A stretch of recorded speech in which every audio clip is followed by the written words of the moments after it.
सलगमपुर नाम के एक गांव में एक किसान रहता था जिसका नाम चतुर था। चतुर काफी बुद्धिमान था। उसके पास हर समस्या का समाधान था। फिर एक दिन, चित्रगुप्त, भविष्यवाणी देखकर पता करो कि आज हमें किसके प्राण हरने हैं। अभी देखता हूँ महाराज। वैसे भविष्यवाणी की पुस्तक कहाँ रखी है? अब ये भी हमें बताना पड़ेगा? ये सब तुम्हारा काम है। महाराज, अभी ढूंढता हूँ, गुस्सा मत होइए। हे भगवान, अब तो कुछ ज्यादा ही गर्मी पड़ने लगी है। ऐसी गर्मी में तो काम करने का मन भी नहीं करता। अरे सुनिए, ये धान तो लग ही नहीं रहे हैं। आकर मुझे समझा दो कि इन्हें कैसे लगाना है। अरे गोरी, हमें 20 साल हो गए हैं खेती करते करते, और तुझे आज तक धान लगाना नहीं आया। आकर बता दो ना, अगली बार से मदद नहीं मांगूंगी। हे भगवान, शादी करके तो मैं फंस गया। क्या कहा तुमने? कुछ भी तो नहीं। मैं तो कह रहा था कि भगवान ने मुझे कितनी अच्छी पत्नी दी है। सो तो है। चित्रगुप्त, कितना समय लगेगा? बस मिल गई महाराज। पिछले 2 घंटे से तुम यही कर रहे हो। महाराज, आज हमें सलगमपुर नाम के गांव में चतुर नाम के व्यक्ति के प्राण हरने जाना है। अच्छा, ये व्यक्ति क्या करता है? किसान है, खेती बाड़ी करके अपने घर का गुजर बसर करता है। तो चलो इसके पास, इसका अंतिम समय आ गया है। यमराज अपने भैंस में बैठकर चतुर के पास पहुंच जाता है। चतुर दोनों को देखकर काफी डर जाता है। हे भगवान, तुम दोनों कौन हो? मूर्ख प्राणी, हम भगवान ही हैं और आज तेरे प्राण लेने आए हैं। कैसे भगवान हो? भगवान अपने भक्तों के प्राण नहीं लेते। हमें पता है, लेकिन हमारा काम ही यही है। अरे, किससे बातें कर रहे हो अकेले अकेले? यमराज से मुझे लेने आए हैं। तुम्हारा दिमाग तो ठिकाने में है ना? मुझे तो कोई नहीं दिखाई दे रहा है। क्या? लेकिन ये कैसे हो सकता है? अरे मूर्ख, हम उन्हीं को दिखाई देते हैं जिनकी जान जाने वाली होती है। अब देर मत करो, हमें दूसरी जगह भी जाना है। मैंने आपका क्या बिगाड़ा है? मुझे इतनी जल्दी नहीं मरना है। मैं अभी और जीना चाहता हूँ।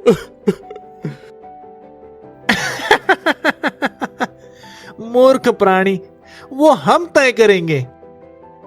चतुर मौका देखकर वहाँ से भागने लगता है और गांव की तरफ रवाना हो जाता है। इसे कौन समझाए कि भागने से कोई फायदा नहीं होगा? क्या हुआ चतुर? तू इतना डरा हुआ क्यों है? क्या बताऊं काका, मेरे पीछे यमराज पड़े हुए हैं। सुबह सुबह भांग खाकर आए हो क्या भैया? यमराज किसी के पीछे नहीं पड़ते। मैं सच कह रहा हूँ मीना, उनके साथ चित्रगुप्त भी है। दोनों मेरी जान लेने आए हैं। तू किसी से मत डर, मैं उन्हें देख लूंगा। अरे मदन, एक कप चाय और ले आ। हाँ काका, अभी लाया। बैठ जाओ भैया। चतुर थोड़ी राहत की सांस लेता है। ये लो पुत्र, जल्दी अपनी चाय पी लो। इसके बाद तुम्हें मेरे साथ चलना है। तुम यहाँ भी आ गए? भागो भागो! चतुर वहाँ से भाग जाता है। ये मुझे देखकर डर क्यों गया? लगता है मानसिक संतुलन हिल गया है। कोई बुरा सपना देखा होगा। शाम तक ठीक हो जाएगा। हे भगवान, भागते भागते थक गया। ये लो, पानी पी लो। हाँ भैया, पिला दो। तुम? हाँ मैं। लो, पानी पी लो। मैंने तुम्हारा क्या बिगाड़ा है? मुझे छोड़ दो। कोई हमारा कुछ बिगाड़ भी नहीं सकता। तुम्हें हमारे साथ चलना ही होगा। तुम्हारा समय पूरा हो चुका है। कहाँ फंस गया मैं? चित्रगुप्त, इसके कर्म देखो कि इसने कैसे कैसे कर्म किए हैं। उसी हिसाब से हम इसे सजा देंगे। महाराज, इस व्यक्ति ने आज तक कोई बुरा कर्म नहीं किया है। इसने तो हमेशा लोगों की मदद की है। अच्छा, हाँ प्रभु, मैं साधारण इंसान हूँ। मैंने आज तक किसी का बुरा नहीं सोचा। इसके लिए मुझे छोड़ दो। मेरी जान मत लो।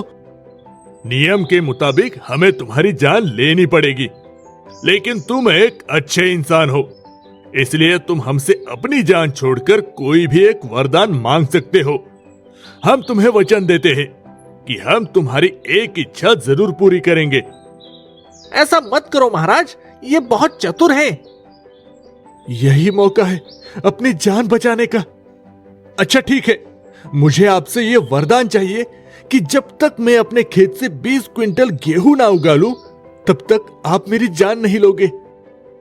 ठीक है, जाओ, हम तुम्हें ये वरदान देते हैं। महाराज, मुझे लगता है आपने ये सही नहीं किया।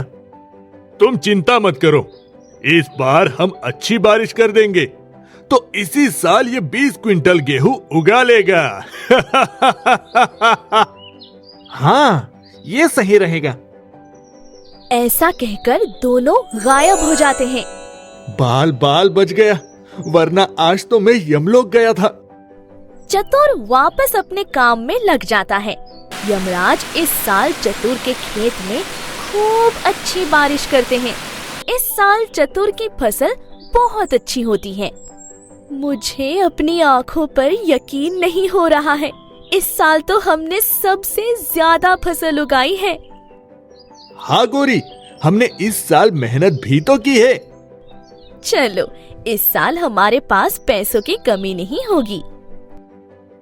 सही कह रही हो। चित्रगुप्त, चतुर के पास चलने का समय आ गया है। हाँ महाराज, उसने 20 क्विंटल गेहूं तो उगा ही लिए होंगे। दोनों यमलोक से धरती लोक पर आते हैं। अरे बाप रे, मैं तो भूल ही गया था। लेकिन हमें याद था, और याद है कि तुम्हारा समय पूरा हो चुका है। अब बिना कुछ सोचे समझे मेरे साथ यमलोक चलो। तुम्हें फिर से वही बीमारी लग गई है, खुद से बात करने वाली। खुशी के मारे मानसिक संतुलन हिल गया है तुम्हारा। चुप करो, यहाँ मेरी जान पर पड़ी है और तुम्हें मजाक सूझ रहा है। चलो बैठो हमारे रथ पर। लेकिन आप मुझे नहीं ले जा सकते हो। क्यों? आप ही ने कहा था कि जब तक तुम 20 क्विंटल गेहूं नहीं उगा लोगे, तब तक तुम्हारी जान नहीं लूंगा। हाँ, तो इस साल तुम्हारी फसल अच्छी हुई है। मुझे लगता है कि 20 क्विंटल से ज्यादा गेहूं उगा लिया होगा। हाँ, इस बार हमने अच्छी बारिश करवाई है। हाँ, लेकिन मेरे पास केवल 1 बीघा खेत है। इतने में 20 क्विंटल गेहूं नहीं लग सकता। क्या तुमने हमारे साथ छल किया है? मैंने कोई धोखा नहीं दिया है। मैंने तो वरदान मांगा था, जिसे पूरा होने में अभी 20 साल और लगेंगे। तुम्हें मान गए चतुर, तुम वाकई बड़े बुद्धिमान हो। हम तो केवल तुम्हारी बुद्धि की परीक्षा ले रहे थे, बाकी तुम्हारा समय अभी पूरा नहीं हुआ है। क्या सच में? हाँ, जाओ, हम तुम्हें एक और वरदान देते हैं। आज से तुम्हारे पास धन की कभी कमी नहीं होगी। आपका बहुत बहुत शुक्रिया प्रभु। अच्छा, अब हम चलते हैं। जब तुम्हारा समय पूरा होगा तब तुमसे मिलने आएंगे। हाँ, थोड़ा देरी से आना।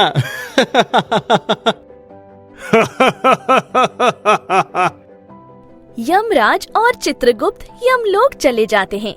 इस दिन के बाद चतुर का जीवन पहले से बेहतर हो जाता है।